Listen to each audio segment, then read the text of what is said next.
Welcome to New Stripe City, your YouTube channel for die-hard Bengals fans. I'm your host, Ace Boogie, and what I wanted to do was touch on the upcoming matchup against the Dolphins. This is going to be the Dolphins scouting report.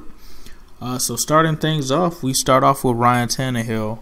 Ryan Tannehill is having a pretty good season. He's back from injuring his knee, I believe. I believe he had a knee injury last year.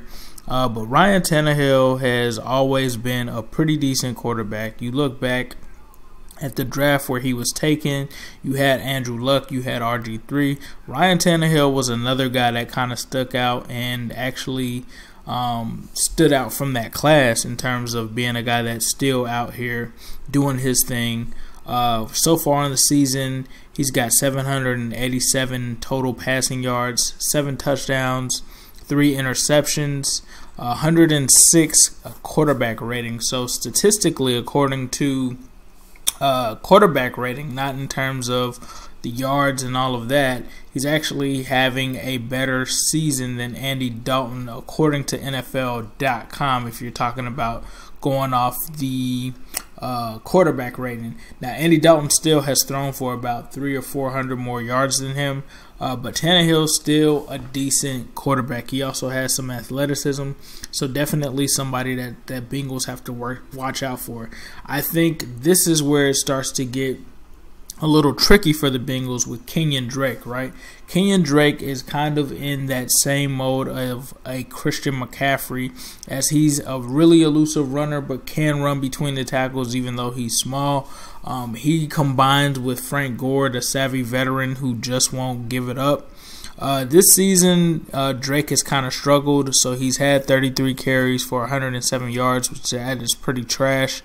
But he's still a guy that could be a threat that they need to keep their eyes on. When you get into the wide receiver position, although they lost Jarvis Landry, they still have some really good receivers.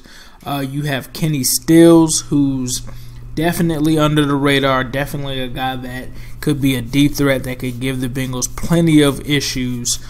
So Stills is definitely a guy to keep an eye on. Amendola, I'm not sure if he will start or not. I know that he's been on and off of their injury report. Albert Wilson is a sleeper. This is the guy that you really need to keep your eyes on. He's very athletic. He's a guy that's a huge playmaker. And for some reason, they don't have Devontae Parker pictured. But obviously, he's a guy that is a big physical receiver that can also be a threat in the red zone, that can go up and attack you. So this wide receiver core is very young and talented and seasoned.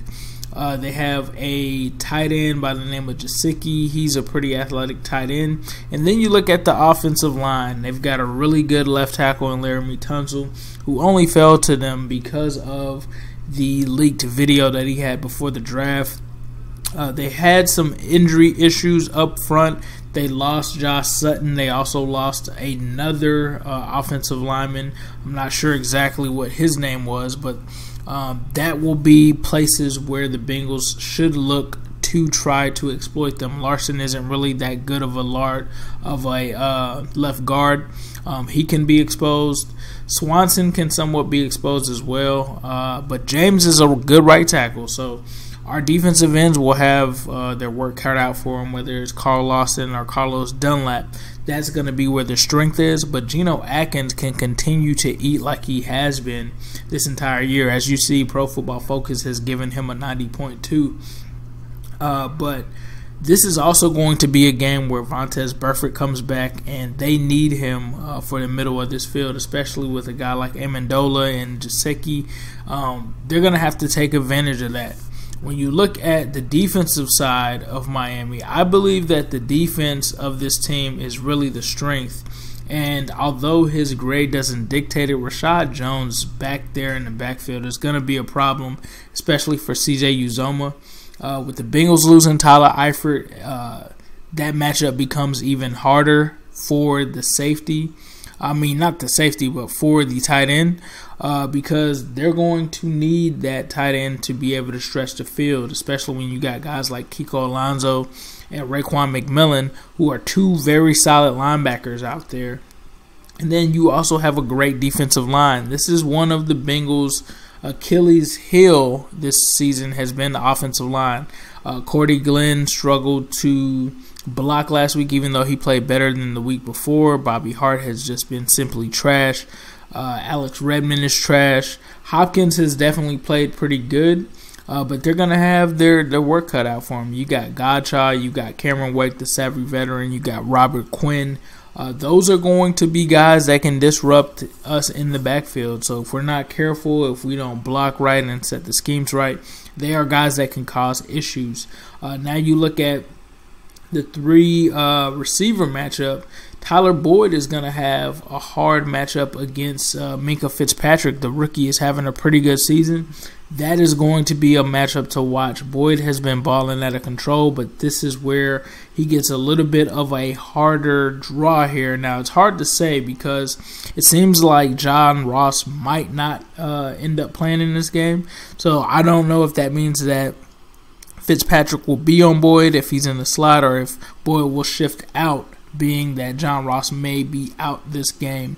Another big matchup to watch, even though a few years ago A.J. Green made this dude hold his lunch, is Xavier Howard. Xavier Howard's playing some really good football this year. I believe this is either his second or third year. I think it's his third. He was a really good guy that I liked coming out of Baylor, even though they give up a lot of receiving yards. He was a great corner, and he's having a great year this year. So Xavier and Howard could present to be a problem for A.J. Green, which would make us go away from Green and have to utilize some of these other players that we have. They also have T.J. McDonald at safety, who's also another good safety. So this defense is the strength of Miami's team, and in order for the Bengals to want to get by and get out of here with the win, it's not going to be an easy game. It's really going to be possibly a tough, gritty game. They were blown out by New England, so they will be coming back to play inspired. They're still a 3-1 team, even though they might have played some suspect competition.